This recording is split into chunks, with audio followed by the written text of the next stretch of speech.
The title of this set of recordings is Wake Up to Quality Control and Stop Blaming What God Is. We, collectively, we, people on planet Earth, have been under the influence of ideologies for so long that we have become somewhat paralyzed by the whole thing. And we have been under the influence of ideologies for so long, we're not seeing just the simple raw truth of what's going on. And because of that, it is throwing wrenches in the cogs of we, the people. And this really, really, really needs to be seen. That's why these recordings are here. We want to take a look at a couple of these very big wrenches that have been thrown into the cogs of us, we the people, because these wrenches have been jamming us up for centuries of time. They've been jamming us up for centuries of time. And when I say these things, what they are, everybody listening to this is going to just nod their heads and say, oh, yeah, right, okay, I see, okay. Go ahead, let's hear it. The first of these wrenches we're going to take a look at goes something to the effect of this. Why does a good God allow all this horrible, evil stuff to happen on this planet? And why is all this wickedness, why is all this evil still here if this God has it all under control? Tell me that. This wrench is really actually a good question. And it comes in many, many forms. It comes in many various forms. But in essence, it says, okay, since we see all this stuff going on the planet, and since we've heard all our lives this one thing about this God, then we have to ask, okay, if all this stuff we heard, and we've heard preached to us all our lives, and the lives of our parents and grandparents and great-grandparents, and on and on and on back in time, is the truth of it all, then how is this possible? How is this going on? Why is this going on? Why is there evil on the world? What's the deal here? And all the other various forms of this same question, from the lowest kind of, a little 5-year-old kid asking this question to some guy with 27 PhDs. Now, nobody has 27 PhDs. I don't think they do anyway, but you understand my point here. So this really becomes a viable question. What we have to look at, or what we are going to look at, is a better way to say this, is what prompts this question? What ideas do we have? We collectively, we the people of all of the nations of earth, what prompts us to ask this question? What kind of things that we're thinking makes us ask this question? Because you see, this is a form of blame. It's like we're looking for someone to blame. We're looking for something to blame. And because we have these ideologies bouncing around in our heads that have been telling us this for century after century after century after century after century after century, then of course we're going to ask these questions. Why would we not ask these questions?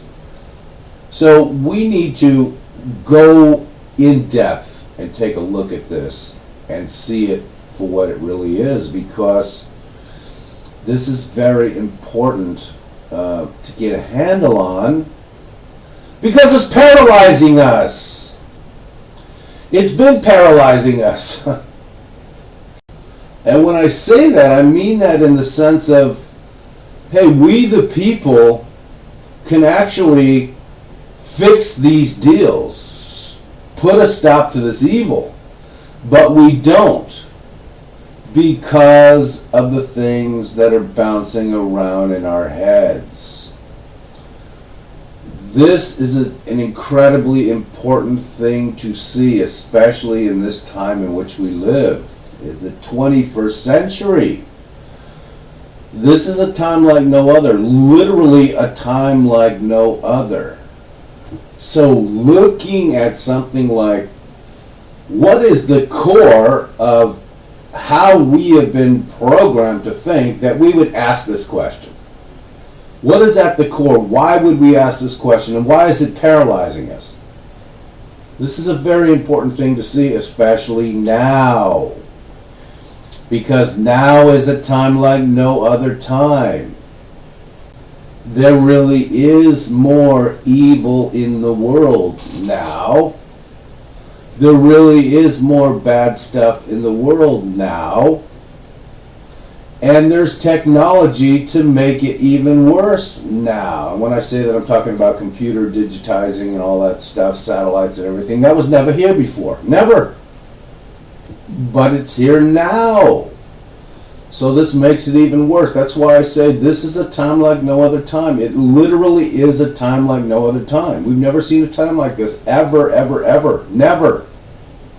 This is why we need to take our lives back from all of the nonsense that goes on, because we're being led down this path and it's not cool at all. It's not cool at all. None of us like it. Like literally none of us like it. Literally none of us like it. None of us. But we keep putting up with it. We keep putting up with it, and then we have these little questions like the first wrench I proposed. Why does God keep allowing this stuff? Well, why do we think that? You know? Why do we actually think that makes us ask this question? Why do we think that? What have we heard? What ideologies are bouncing around in our heads that makes us think that we could pose a question like that seems so damn viable? I mean, it's like one of the most viable questions on planet Earth. But viable because of why? Why is the collective thinking designed in such a way that makes that question viable? Because if we look at this from the raw truth, not in terms of world system thinking, which is really jacked up religion, by the way. It's been jacked up for centuries. But if we ask this question from the position of raw truth, this question would not be a question.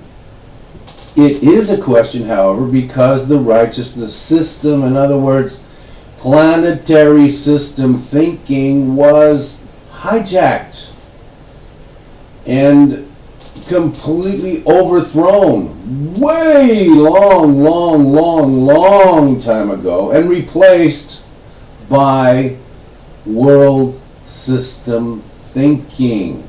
And it's in all the institutions, even the religious institutions. I know that if you're in the religious institution, you're going to find me an abominable person for even daring to suggest such a thing.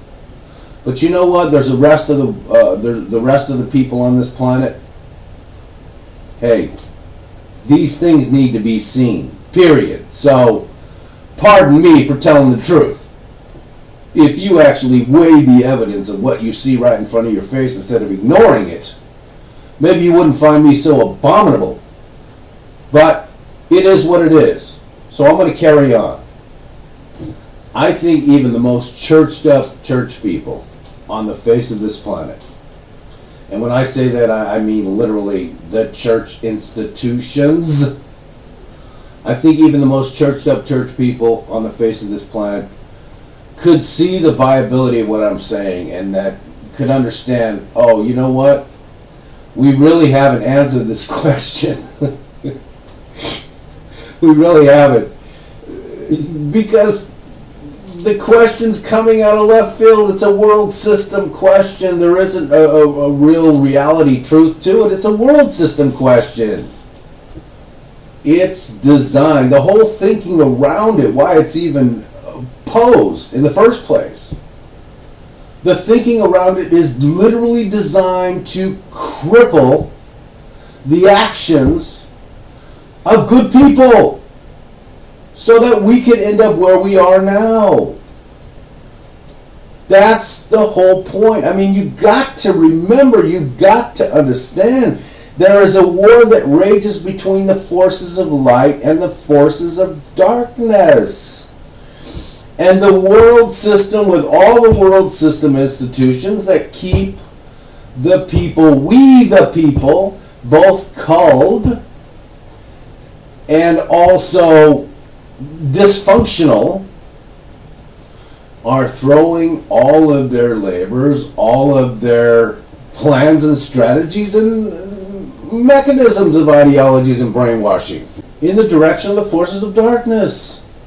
I mean, that's why there's more evil on the planet than ever, for God's sakes. Come on. We, the people, are locked in a war.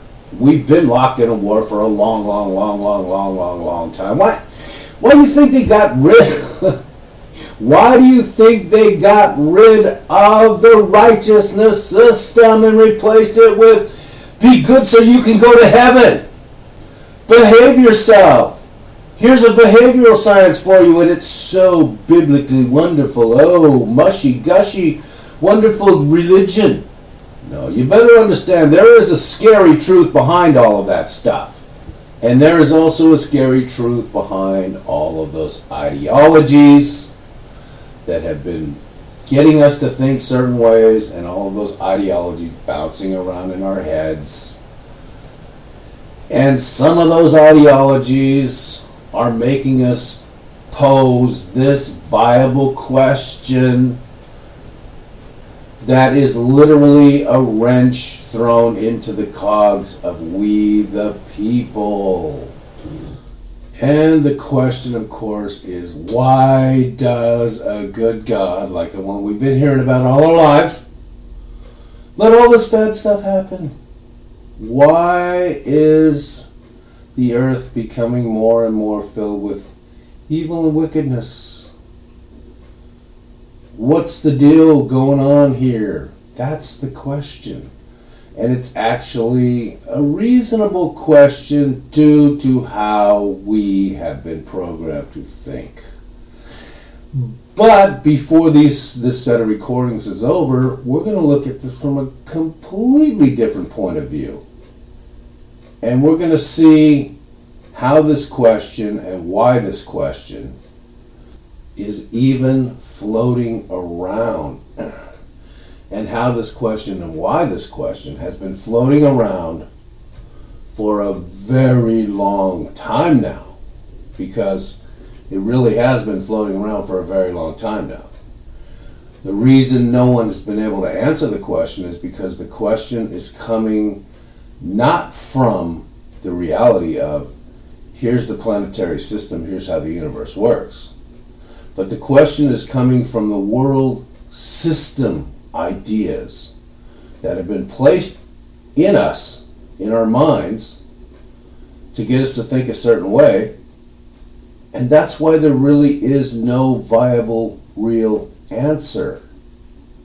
It's a perpetual question. And it becomes a perpetual question because we scratch our heads and think, oh, wait a minute. I've been raised on my religion my whole life, and no.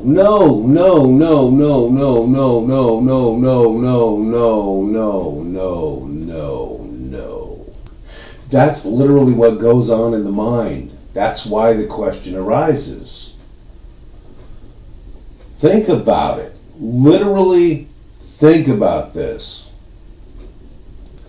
because it really is one of the big wrenches that have been thrown into the cogs of we the people, and it is there for a reason. Not a good reason, not if you're we the people, but it is there for a reason.